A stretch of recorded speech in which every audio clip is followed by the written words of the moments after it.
I've had this topic on the show many, many times, issues with our fathers, with issues with our mothers, these parent wounds that we carry.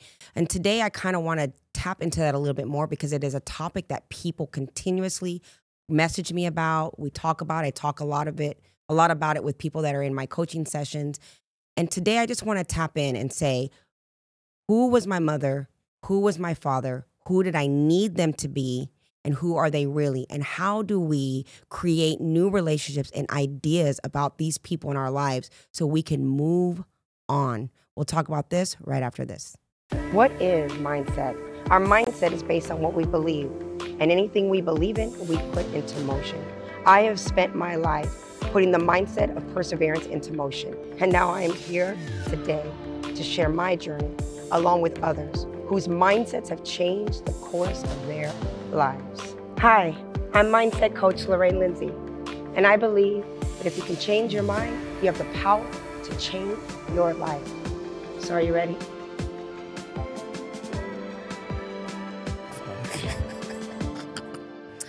Welcome back to another episode of the Lorraine Lindsey podcast. We are all about mindset here. If you can change your mind, I believe that you can change your life. And we are going to talk about parent wounds. I'm going to break this down. I have Dorian back on the show. We had a coaching session recently. I'm going to jump right into it because I just want to kind of really tap into this conversation.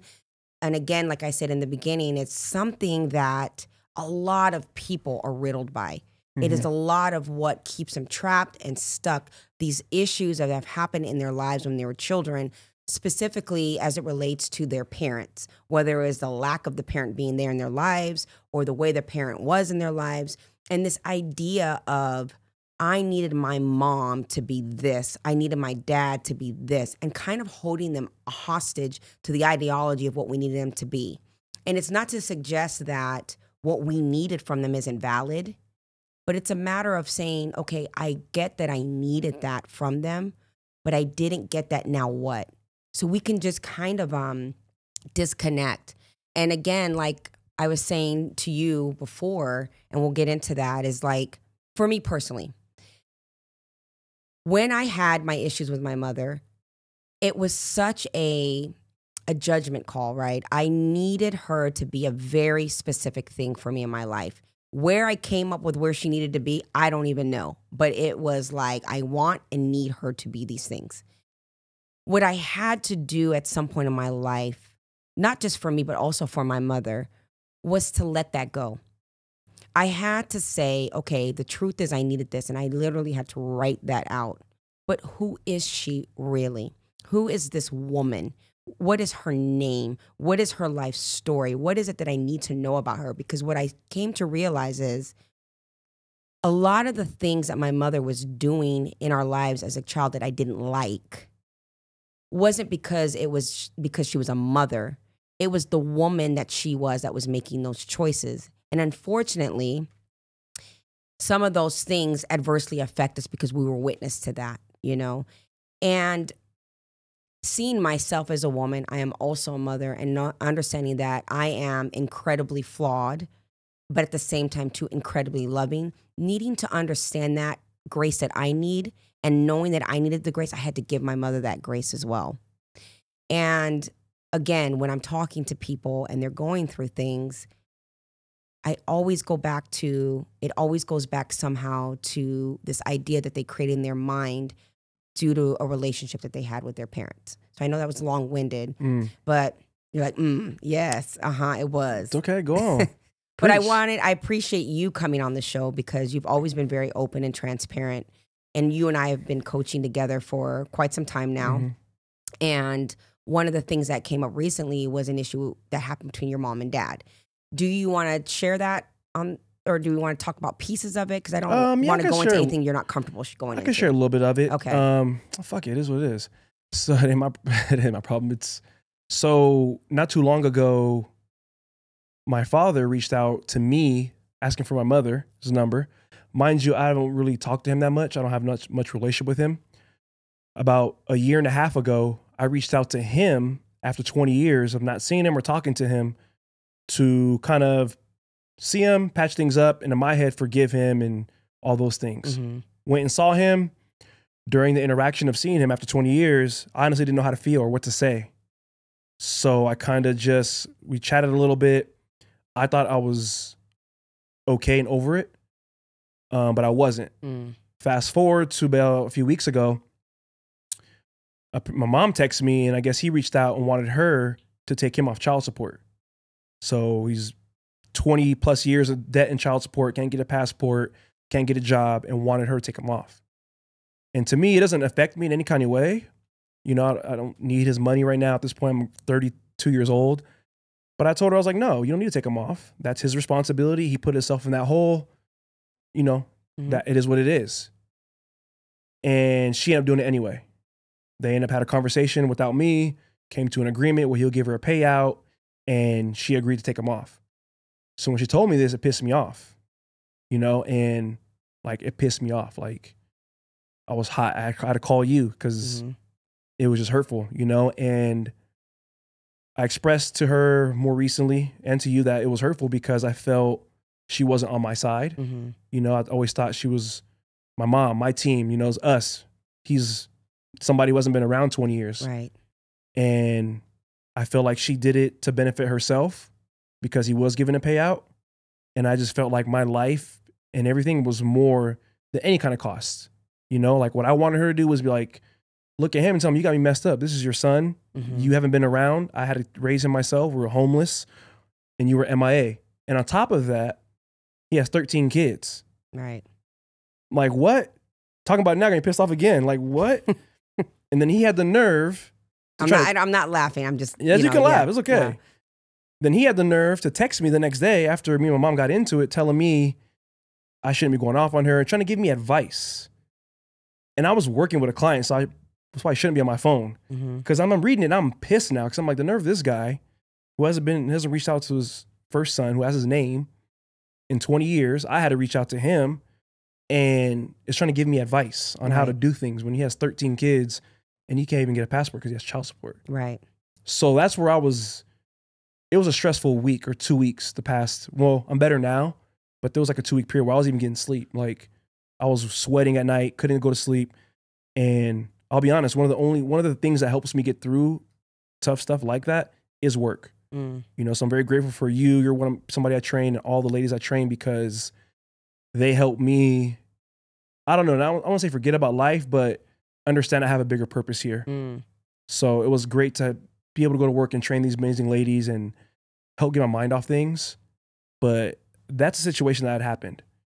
And after talking with you, we kind of, you know, worked through and dug deep into where it was coming from. And it was coming from the fact that I did miss my dad, you know, because all the way up until 12 years old, he was around in my life. You know, I would go stay with him in the summer. We would go on the Amtrak from Long Beach to Compton on the train, selling candies, hustling. He was a hustler, you know, he always knew how to get money. And I was always around, you know, it was always around. It was not until we moved to Vegas to where we kind of separated. And I never even took the time to ask or figure out why. You know, I didn't hear from him after I moved from Vegas or to Vegas. So that's something I got to dig into eventually. But yeah, for the most part, I missed him throughout my life because as a kid, what I realized was as a kid growing up, everybody around me in the area, the neighborhood, other kids, we were all very similar. Low income area, most of them single mothers, everybody's on food stamps. So it's hard to understand and realize what you're missing. Right. But as I got older and I started being around people like in my 19, 20, 21-year-old age, there's people in college. Their parents are paying for them to go to college. To me, I was like, damn, your parents paying for you to go to college? I couldn't imagine asking my mom to pay for college.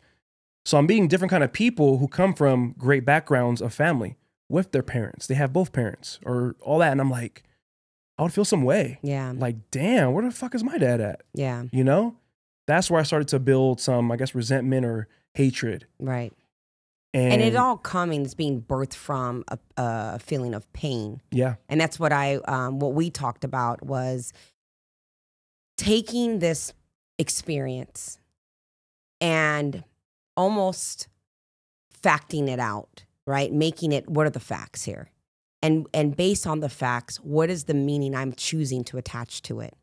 And how is that meaning that I'm choosing to attach to this, how is that showing up in my life, right? And so, like I had said to you with the initial thing of this feeling of you said I was pissed. But more than being pissed, what is this? Well, I was hurt. I felt betrayed. I felt like I wasn't stood up for, like she didn't have a voice for me. I was mad at my mother. And also, who does he think he is? And the audacity and so on and so forth. And those are all valid feelings. But I'm like, okay, but it's creating such a visceral response from you. How do we digress and really just look at the facts? And one of the things I said, okay, let's just say she's not your mom. She's this woman that you know. What are some facts that you can tell me about her personality?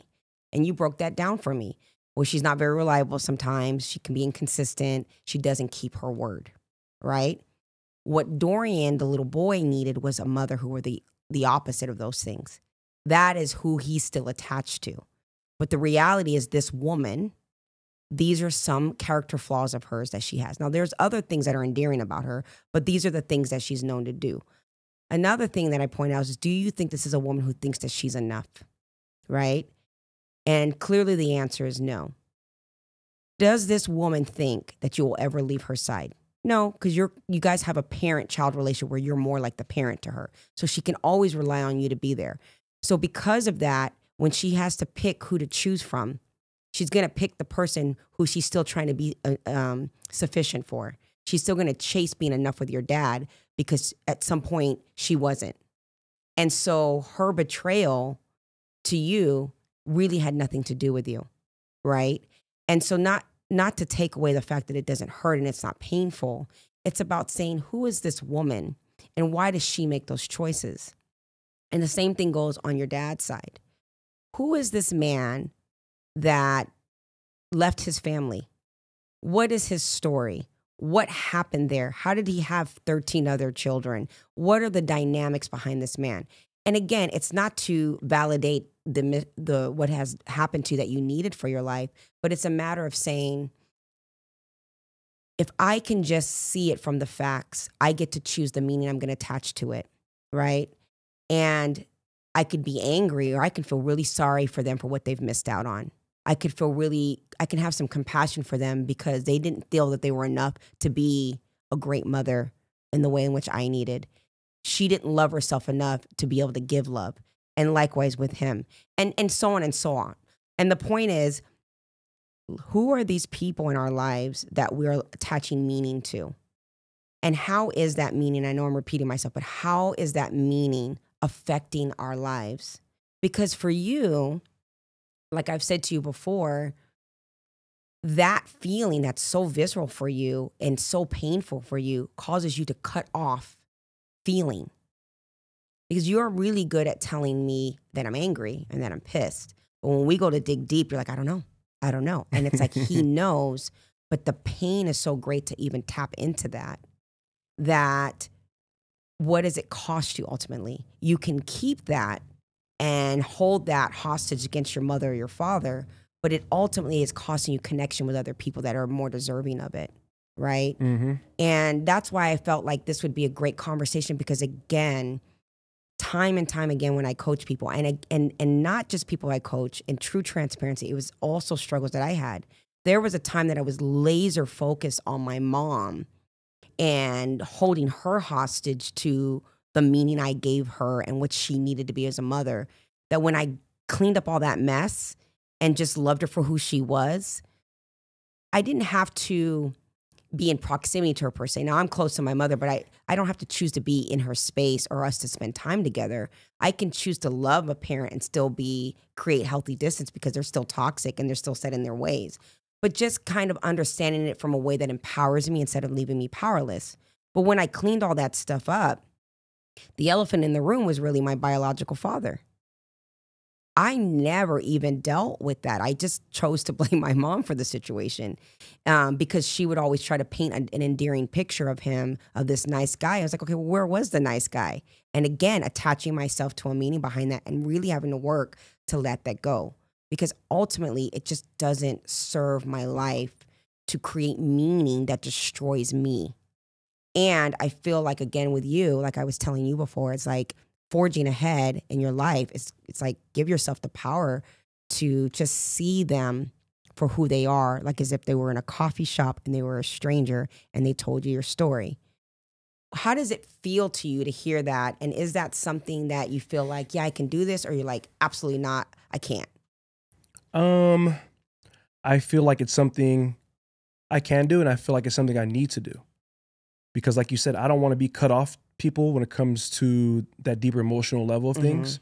And you're right. Like it wasn't until you brought it to my attention, the one emotion I'm okay expressing in anything is anger and being pissed off. And I started to understand and realize, I started replaying a lot of situations in my head to where it was more than that. It was hurt. Like my feelings were hurt. Yeah. Like it might not seem like it, and I didn't even notice it until you brought it up that I am sensitive. Yeah. Very sensitive. But I express my feelings being hurt as anger and mad. I'm comfortable and okay popping off and going off, or I used to be. You know, I'm toned it down. You know, I don't want to be that kind of person. But I definitely do feel I can see them for just as the person they are. Yeah. It's something I've been working on the past since that incident happened 2 weeks ago. Like switching my mindset on that and trying to see it from that point, that perspective. And also too, and again for me, and again I share this with other people too, is just like, if your parents are still in your life, if you have them in some capacity in your life and they're still able to trigger you, which they will, in that moment, like for example, I have a lot of compassion for my mom now. She used to really be able to set me off. But I also said, okay, well, if that's the only thing I'm focusing on, but let me really look at some of the really endearing qualities of my mom, because she has those too. She's not just bad. She didn't just make mistakes. And that's what they were. They were mistakes. And yes, did they adversely affect myself and my family? Yes, they did. But I can also see the loving qualities when she does show up as mom, when the tools that she has to be a mother, when she's in that space, she's phenomenal at it. It's just the other side of her, for her as the woman making choices. And I can't flaw her for that because I'm just as flawed, you know? I just feel like we get so trapped. But when we do get triggered, and we will get triggered, if they stay in our lives, they're going to trigger us in some capacity. Taking a step back and being like, all right, I'm upset right now. What my mom just did or what my dad just did, fill in the blank, just triggered me. What does that little kid inside of me actually need? Because the trigger is coming from the child. The trigger isn't coming from your adult self that knows this is just how mom is, this is just how dad is. It's that little kid. And what they couldn't give to us, we can actually give to ourselves. And I feel like all those little triggers can be great tools. And I also think, too, that we can't try to force a relationship that just isn't there. Do you know what I mean? Like, I can't get my dad to be for me what the 10-year-old needed because I'm not 10 years old anymore. And I think also we chase that sometimes. We're trying to pursue what the little kid still needed, and we grew up. And so we have to find a way to nurture and give that to ourselves through our abundance, through loving other people, being that for other people. For me, being a different kind of mother, learning from my mother. What were the great things that she gave me, and what are the things that weren't so great, but I can still learn from that? And just so I can shed this resentment and this sadness and this depression from it, so I can free myself to have that optimal, fulfilling life, you know?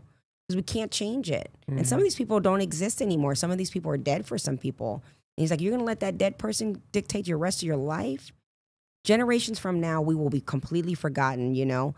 And we only have this time to live. And so those people made their choice, but it doesn't have to be our choice moving forward. So how do you want to close this? This was just a quick little snippet because I felt like it was something that we needed to, I want to talk to, and I would love to get more into detail about it, where I have other experts come on and really dig into it. But ultimately, I just feel like the hostage situation, it's like free the hostage, let them go, attach a different meaning to your life, and have it be in a way that makes you powerful, not powerless. They made their choice. It's not personal. Does that resonate for you? When, because I know I kind of repeat that to you quite a bit. Do you understand that how mom was, how dad was never personal? Yeah. It affected you personally, but what they did wasn't personal. Yeah. I started to understand and realize a lot of things that I take so personal. And I've been able to lately, like I said earlier, sit back and think and get more curious about things. and understand it's more about them and not about me all the time. Kind of like the 4 agreements where it says, don't take everything too personal. Personally, yeah. It's easy to say that until it's an emotional thing to where you're kind of like, what, you want to blame somebody. It's so easy to blame somebody. It's the easiest thing to do. So it definitely makes sense. And that's advice I would give anybody, is to see them for who they are, like you told me, and not who you want them to be. Yeah. Because you don't want somebody to trigger you and control you the rest of your life. Like, that's the last thing you want. I'm telling you, it sucks. Yeah. You know what I mean? Because you got to be in control and be able to move through life without letting people affect your mood so deeply. Absolutely. Carrying a hostage is like a ball and chain, man. It's prison. Definitely. Well, thank you, Dorian, for being open to share that. I know I love that you're vulnerable and transparent, especially it's something so public that we share privately, you and I. But I appreciate that because I feel like it'll help a lot of people. Yeah. And I just understand and realized not too long ago, when you're more vulnerable and open, women love that, you know? So I'm going to tell my whole life. Yeah, these women are going to be watching this. Who is he? How do I get a hold of him? My wife's out there listening. She's out there watching you. Your future wife is out there. Miss Carter, whoever you is. Okay. Well, thank you guys so much for watching this quick little episode here. If there are topics like this that you want to hear more of, I will definitely tap into that. I will get more people who are experts on the subject to come and speak on it. But I love hearing from you. Do not forget to hit the subscription button. And until next time, ciao.